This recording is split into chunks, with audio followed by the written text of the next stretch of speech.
All right, good morning, everybody. The code for today is going to be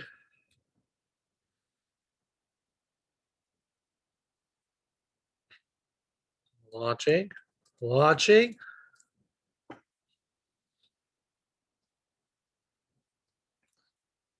There's another person.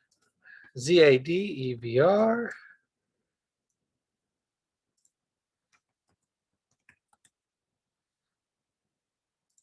The bell work is from that 4.4 lesson. You need to find the reference angle for the angle negative 135 degrees.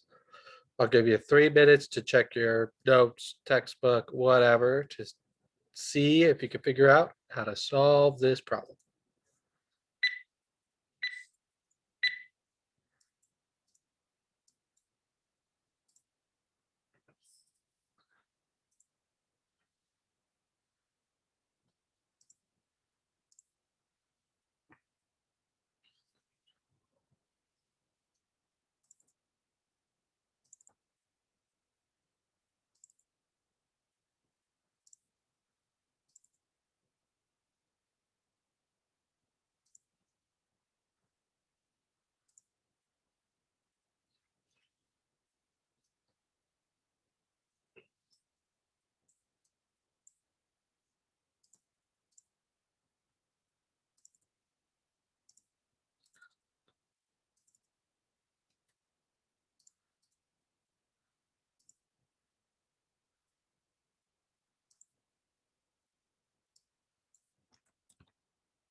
Yeah, I know. For this one, I think I forgot to change it for multiple choice. So if you just put your answer in chat, that'd be best, I think, for this slide.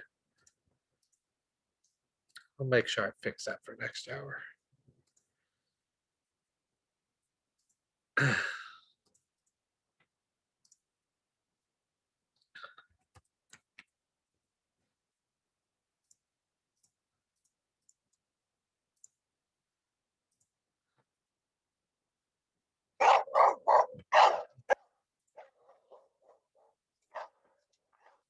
Yep, all those answers are good so far. If you didn't get it, this is how you need to approach the problem. It might help for you to draw a rough sketch, although to be honest, it's not necessary for you to do this. Um, negative 135 degrees is going to be about here.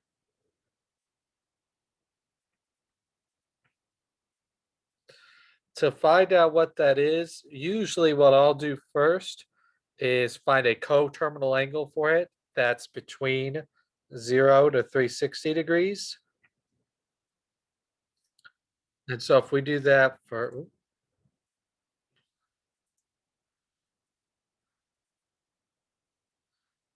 somebody, Hold on, I got a message. Somebody in the right room really quick.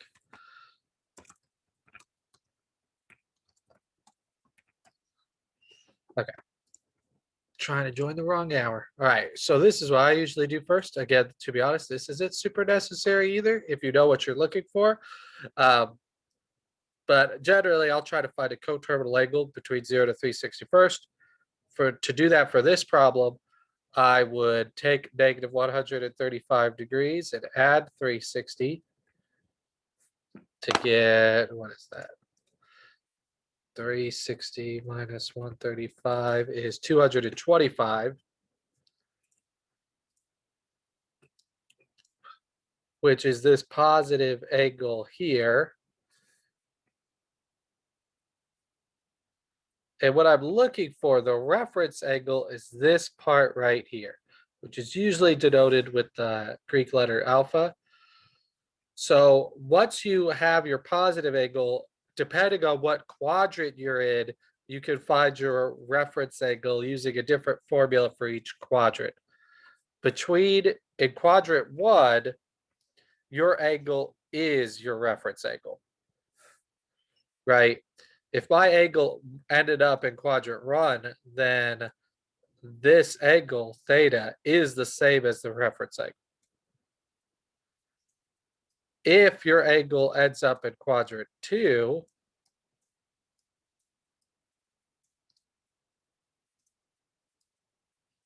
this is for now. Let's say your angle ended up here instead, then this angle is not going to be your reference angle, but there is a relationship. The two angles together should add up to 180, right? In which case, your angle alpha will be 180 minus your angle. In quadrant 3, like the situation we have,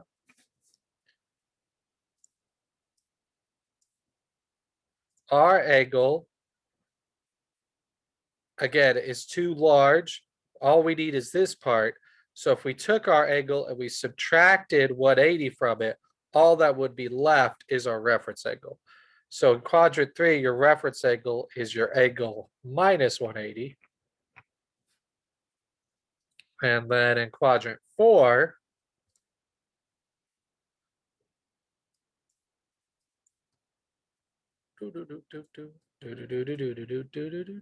let's say your angle ended up here.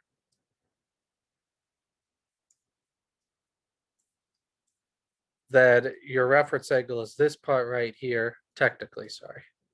Technically go the other way. It's this part right here. It's that positive angle part right here. So again, both of these together should add up to 360 then. So your reference angle will be 360 minus your angle. For our problem though, 225 degrees is in quadrant 3. So our angle will be 225 minus 180, which is 45.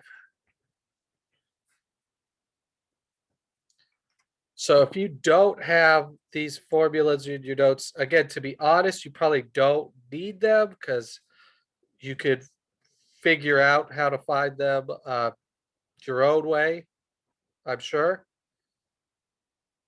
But it doesn't hurt to have them. What I mean by that is another way I could have solved this problem is once I realized, that my angle was here, right, at negative 135 degrees, I know the reference angle alpha is just this bit extra. So I could have done 180 plus negative 135 from the start.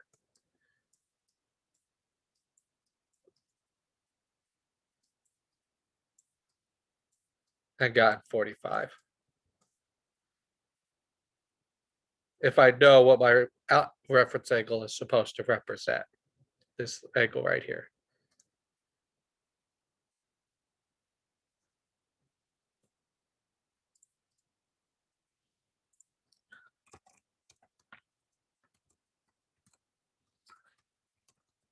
All right, is there any other questions about this problem?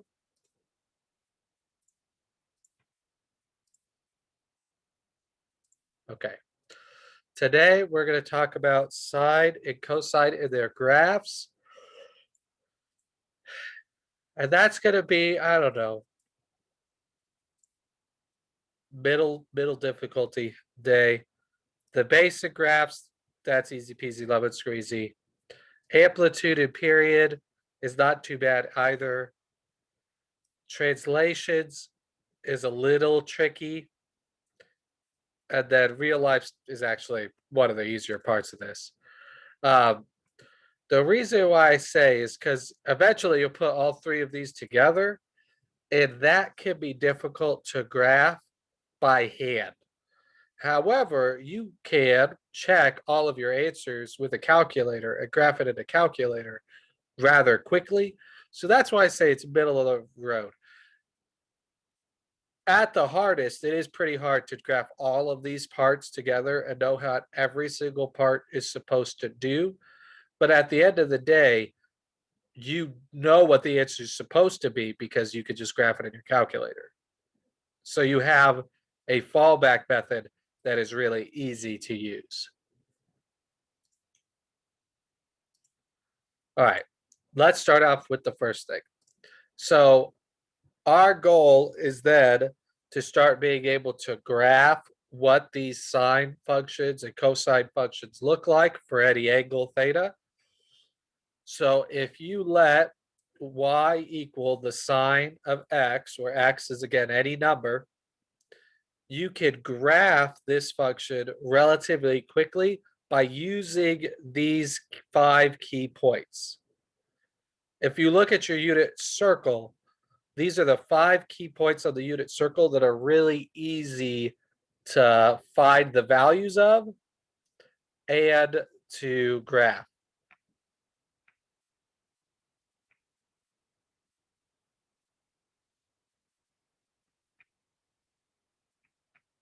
Right, that's the 4, what do they call them? Quadrantal angles. I believe is the technical term for them, though you don't need that.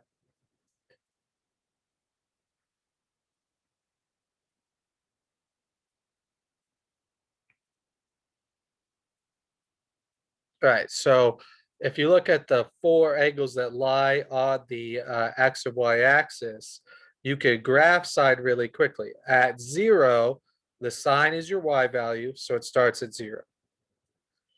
At pi over 2, it's 1. So basically our y values increase until we get to pi over 2. At pi, our y value is 0. So then from pi over 2 to pi, our y values are still positive, but they decrease until we get to 0. From pi to 3 pi over 2, our y values continue to decrease, and they are now negative, and they continue decreasing until we get to -1. And then from 3 pi over 2 to 2 pi, our y values start increasing again till it gets to 0 at 2 pi. And then you can see it would keep going forever, right? At 5 pi over 2, 3 pi, 7 pi over 2, 8 pi, right? Or 4 pi, and just repeating over and over and over again for any possible angle you could have.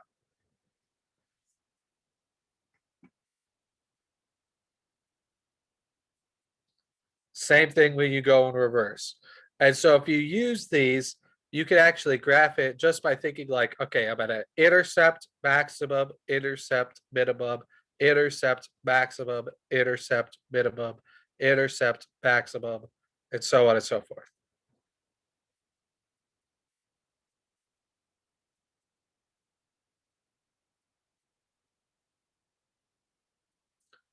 All right, do I have any questions about this, or does anyone need more time to write? The next thing I'm going to ask you to do is to graph cosine by hand.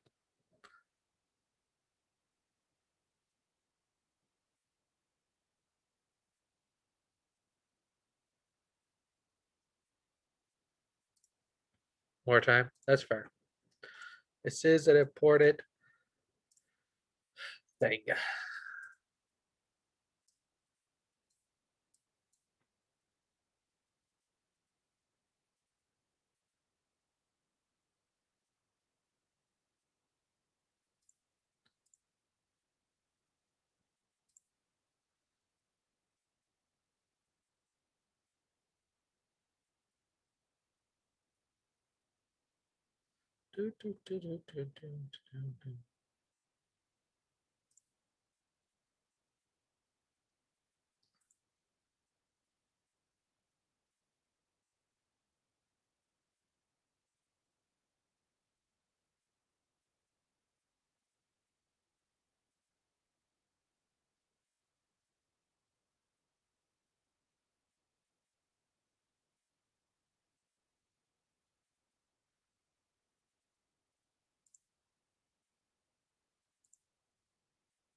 Okay, how about now? Are we good or a little bit more time?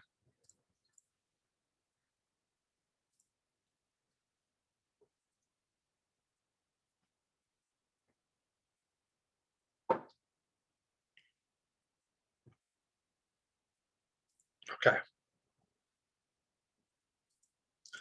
All right, so I'm going to give you 2 minutes to graph y equals cosine of x. Just one period of it, so I should put that.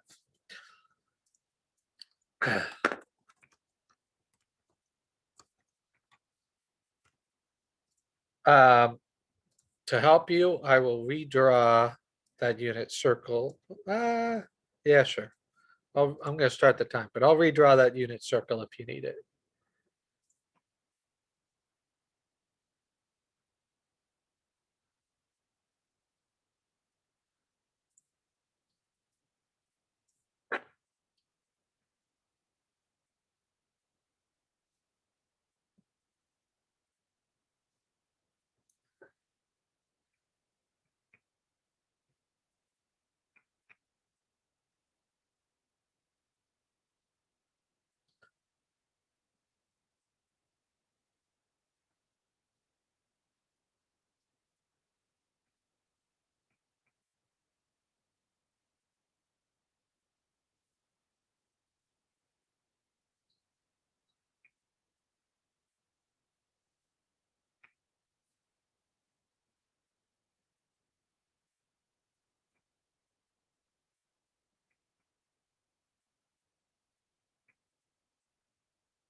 Uh, 2 minutes might be short. I might restart this timer.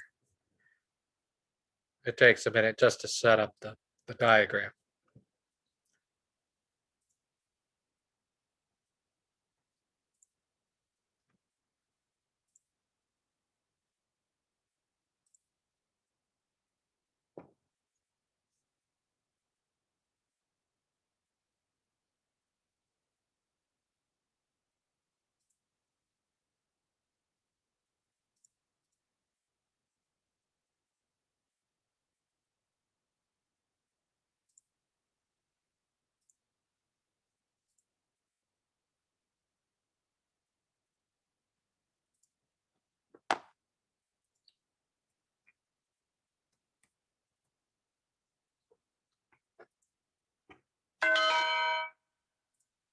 Okay, I'm going to restart that timer.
Okay. So it looks like we are on the right track from at least the responses that we get. Pair deck.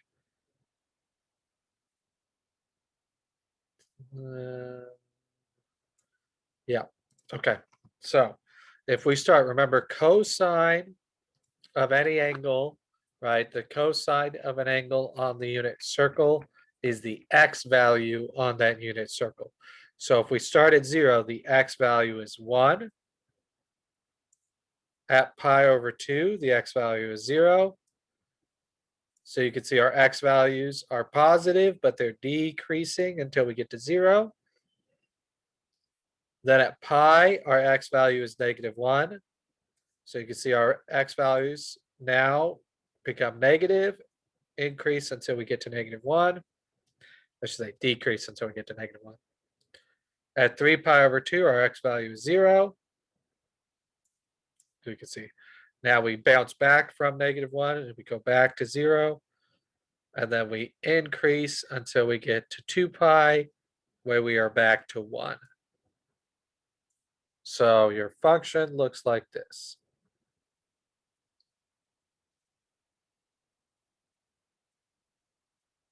And it would keep going like that forever and ever. Right, go. So the pattern is actually very, very similar to the pattern for sine, right?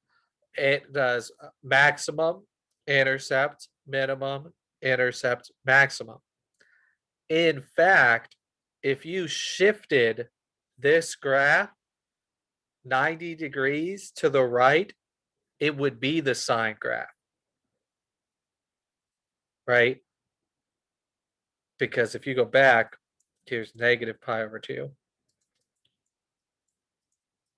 This would be an intercept, right? And then it go down to a minimum. It goes intercept, maximum, intercept, minimum, intercept. That's your sine curve. So if you took your sine curve and you shifted it 90 degrees to the left, or if you took this cosine curve and shifted it 90 degrees to the right, they are the same curve.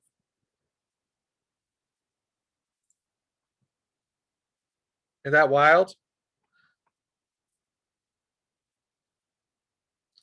So, don't start the timer again. So here is a slide that summarizes basically everything we've just talked about for the last 20 minutes, or really more like 15. The parent functions, you don't have to copy this down into your notes. It's in the textbook. You can take a picture of it if you would like.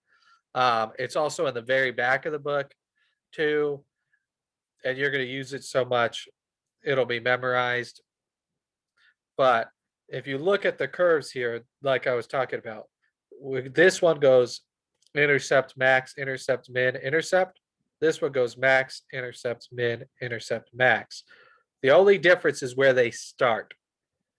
This one starts at an intercept. This one starts at the maximum. And so if you shifted this to the left or you shifted this to the right, it turns out that they're the same curve.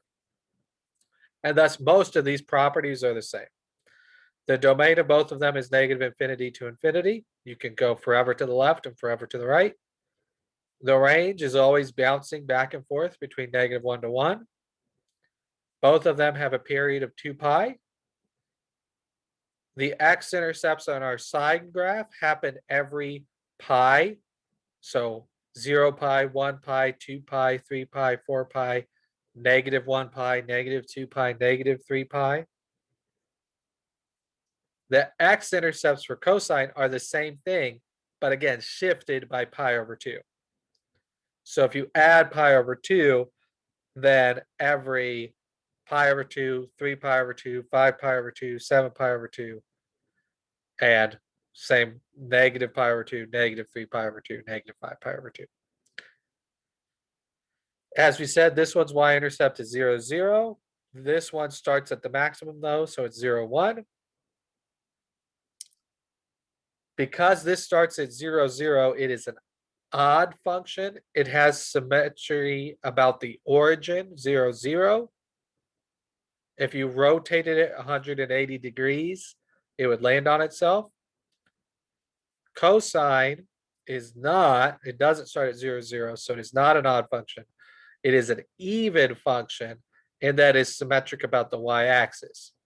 If you reflected this over the y-axis, it would land on itself. So again, you might want to write this stuff down. That's fine. This slide is in the notes or in the Google Classroom. My notes are in the Google Classroom with this slide. You can copy it down. I copy and pasted it for you into the guided notes. But to be honest, it's not going to be super useful for what we're doing today. So I am going to move on. Because here's our goal for today. And we'll see if we can even get to it. Our goal is to be able to graph not only the basic sine and cosine curves like we just did, but to graph any sine and cosine curve.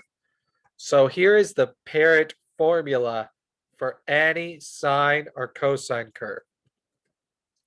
Any sine or cosine curve can be written in the form of y equals a sine of bx minus c plus d. And we're going to go through and talk about what each of these letters do to your sine curve, what they represent.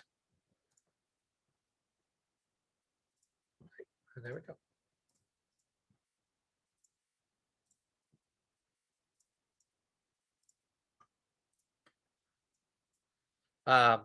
Some of them are pretty straightforward. Some of them are a little bit more difficult. So when breaking this up into pieces, the first letter we're going to talk about is what does this A do to our sine curve? What happens if there's a number that you're multiplying the sine curve or cosine curve by? The absolute value of A is the amplitude. The amplitude is the distance from the maximum to the minimum divided by 2. So basically, if you think about your curve here, it is the distance from here to your midline. That's your amplitude. From here to your midline. That's the amplitude.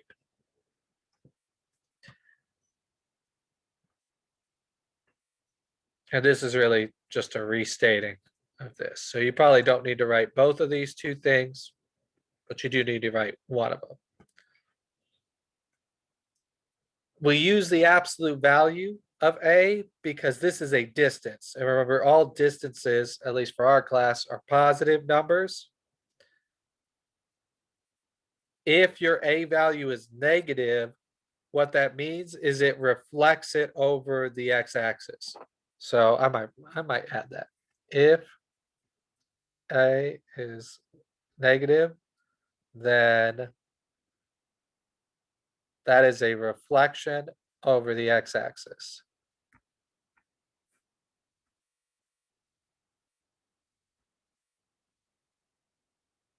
Which hopefully that statement is not too shocking to you, right? That's what we did way back in like September. If you take a function and multiply it by a negative, it flips it. Makes all your y values negative, all your positive y values negative, and all your negative y values positive. Flips it over the x-axis.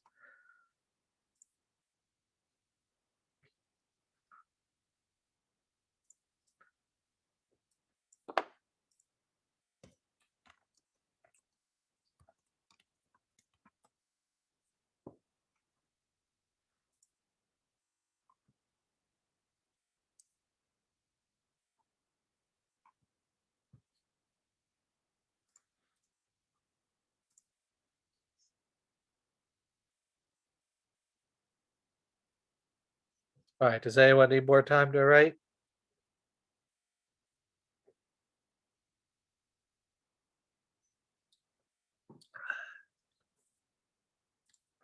Yeah, all right, that's fair. I think I was too ambitious with this lesson. I think to do it properly, we're gonna have to do it today and Thursday, so I might have to kick the homework back. We'll see. But I think we,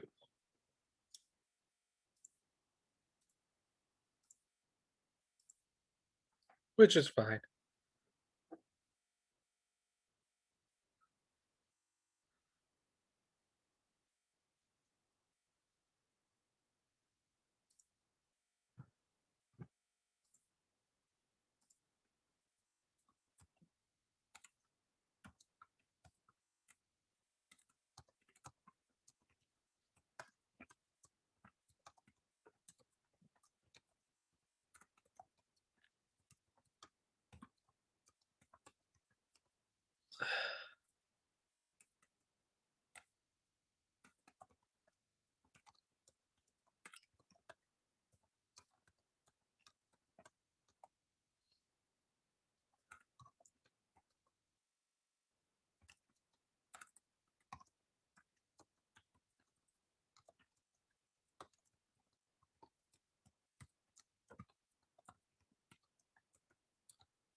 All right, how about now? Good.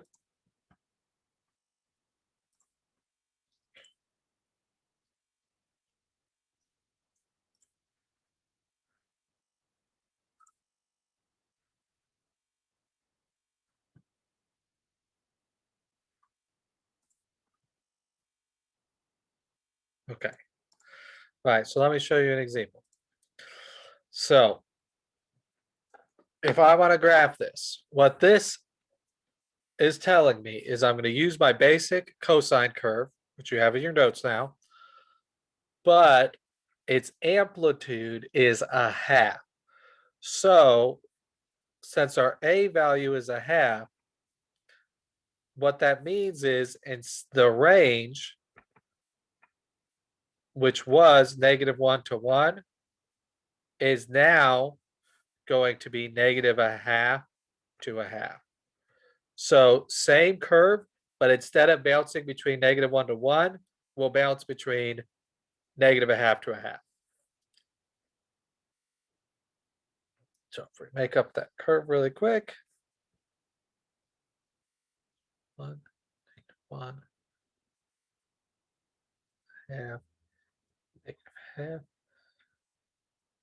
2 pi, 3 pi over 2, 2 pi.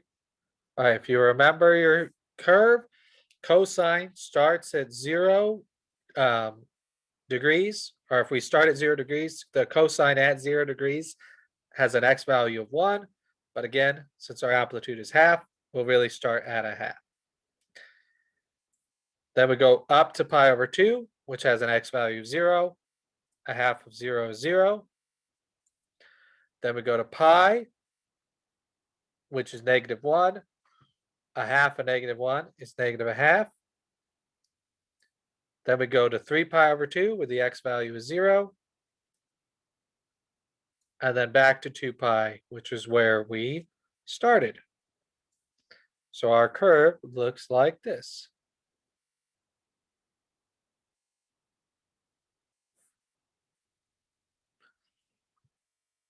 So you see, one thing, this isn't going to be as big this year since most of your, your homework and your quiz and your test are all on WebAssign.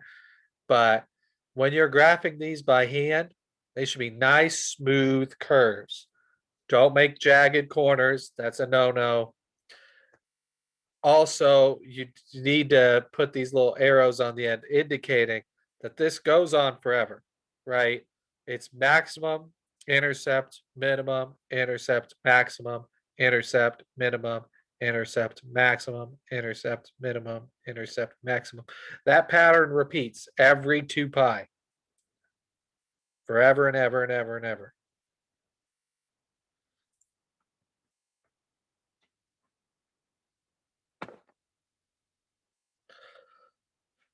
Okay, questions on this?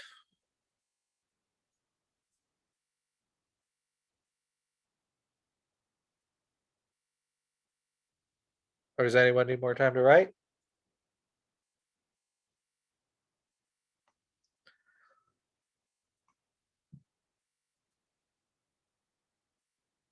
Okay. Let me show you that. So as I was saying, this is our problems that you probably don't need a calculator to check this answer, but I'm going to go ahead and show you. If you hit mode, make sure your calculator is in radians. Then if you go to y equals and we type this in, 1/2 cosine x. I'm going to turn that scatter plot off. And then what I would usually recommend you do is set your window to like negative pi over 2 to 5 pi over 2 and count by pi over 4. Sure. It's not super important that you do that. Negative 2 to 2, count by 0.5. But the reason why I like to set my range a little bit behind 0 and a little bit after 2 pi. That way I can see the full thing when I graph it. And then you can see the curve. And if you hit trace, where's trace? Right there. You can see and make sure that your values are what you think they are. So like at 0, we do start at 0.5. And then when we get to pi over 2, that's about 0. And then when you get to pi, 3.14, that's negative 0.5, and so on and so forth.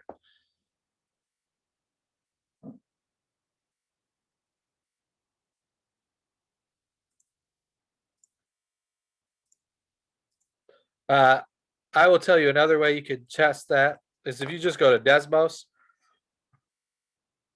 To be honest, is probably the easier way because Desmos is pretty smart. It'll know that those decimals are your pi values, right? So it knows when you click 3.1415, whatever, it knows that that's pi, and you could use that to again double check that you are graphing these correctly. So I'm going to have you graph y equals 3 cosine of x, and then double check your answer with your calculator.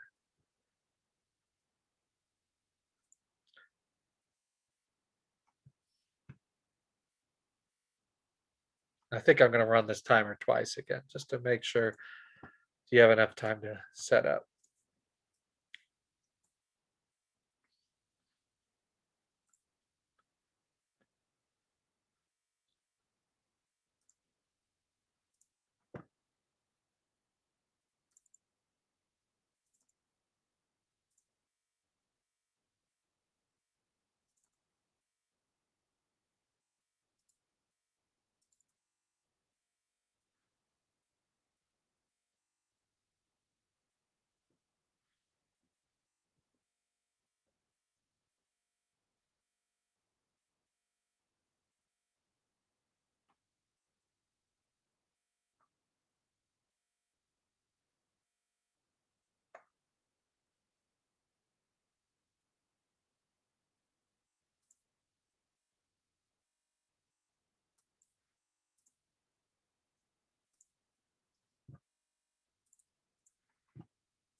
Give you one more minute and then we'll go over.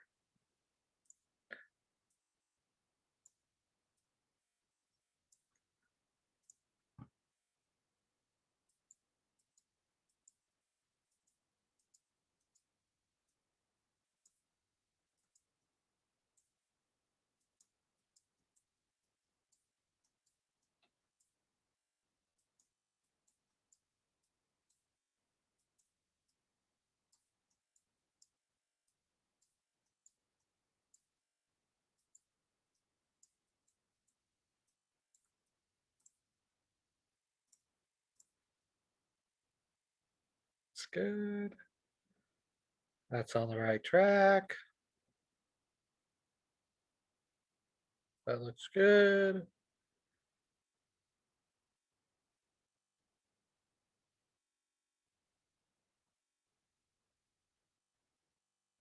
Okay, yep, that's right. That's right. That looks good.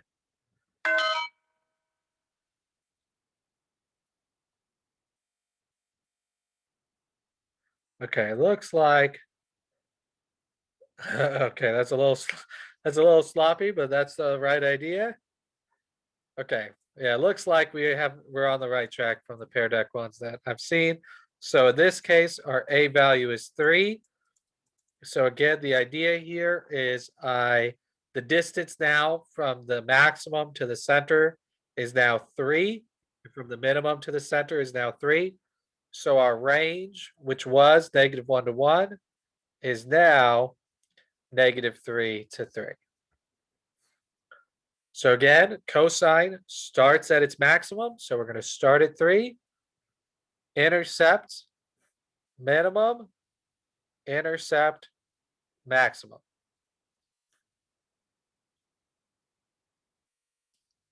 So you can see kind of why I was like, you can write that stuff down from that parent function table, but by the end of this lesson, you will have done so many of these.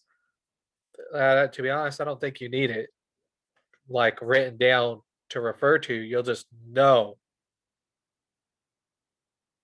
how cosine and sine graphs work. All right, questions about this?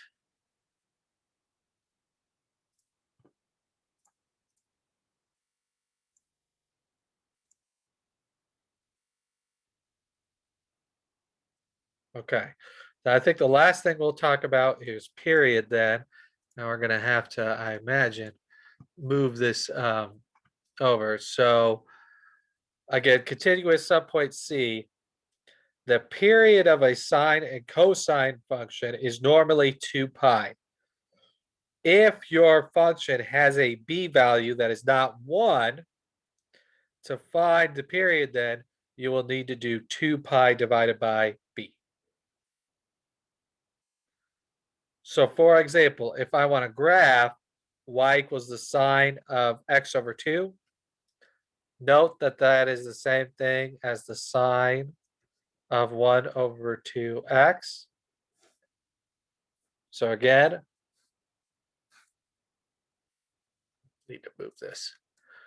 All sine functions, cosine functions can be written in the form of a sine bx minus c plus d. So for our problem, our b value is 1/2. And then what you have to do to find the period then is you will take that value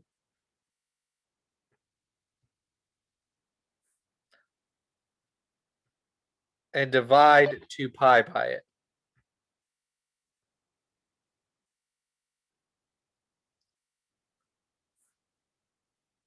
And remember, whenever you want to divide by a fraction, you flip and multiply. So 2 pi divided by 1/2 would be the same as 2 pi times 2, which is 4 pi.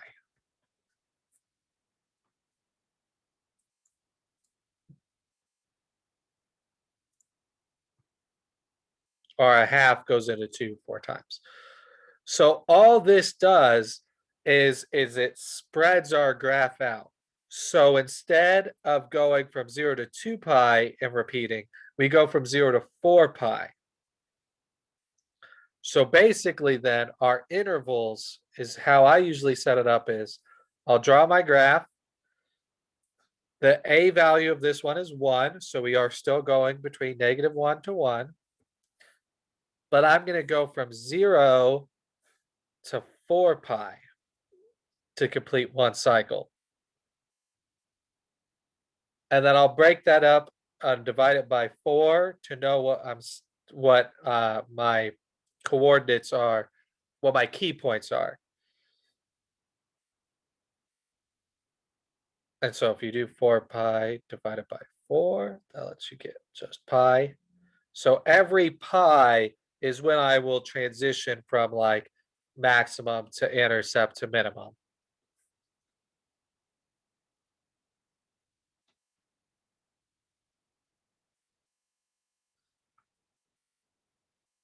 So sine, again, starts at the origin and then it goes to its maximum, intercept, minimum, intercept.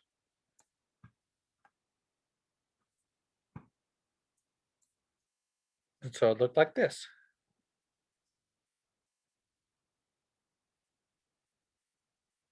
So again, the idea here is since the period is doubled, I basically double all of those, in this case, are angle values at each of those critical points. So 0 times 2 is still 0, but the maximum, which did happen at pi over 2, now doubled, will happen at pi. The middle intercept, which did happen at pi, now doubled, happens at 2 pi. The minimum, which happened at 3 pi over 2, now doubled, happens at 3 pi. And then back to the end at 4 pi. And you can get each of those, what those intervals are between your critical points by just taking the period and dividing it by 4. Right? If you took 2 pi divided by 4, you get pi over 2. If you take 4 pi divided by 4, you get pi.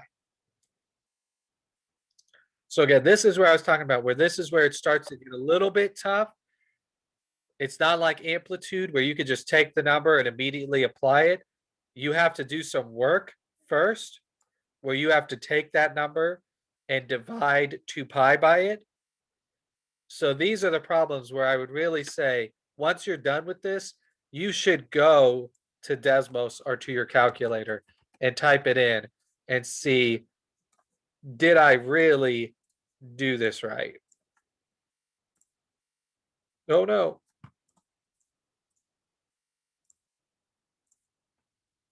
And you can see we did, right? Intercept, maximum at pi, intercept at 2 pi, minimum at 3 pi, back to completing the period at 4 pi.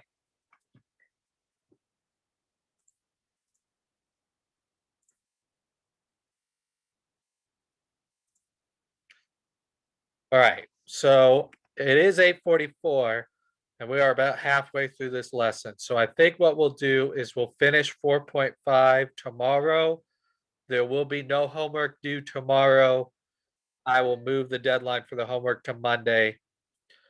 The quiz, as a reminder, hopefully you started and finished that on Monday, but if you haven't, the quiz is due tonight at 11:59 p.m. So if you haven't done the quiz yet, you need to take it and turn that in WebAssign. If you get a 0 on the quiz, it'll be, you'll have an F basically until you get it in. So please make sure you get the quiz turned in by tonight. All right, questions about anything that we've talked about?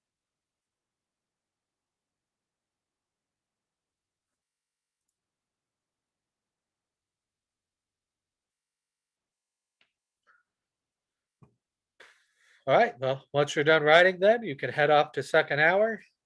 Have a good rest of your day, everybody, and I'll see you Wednesday.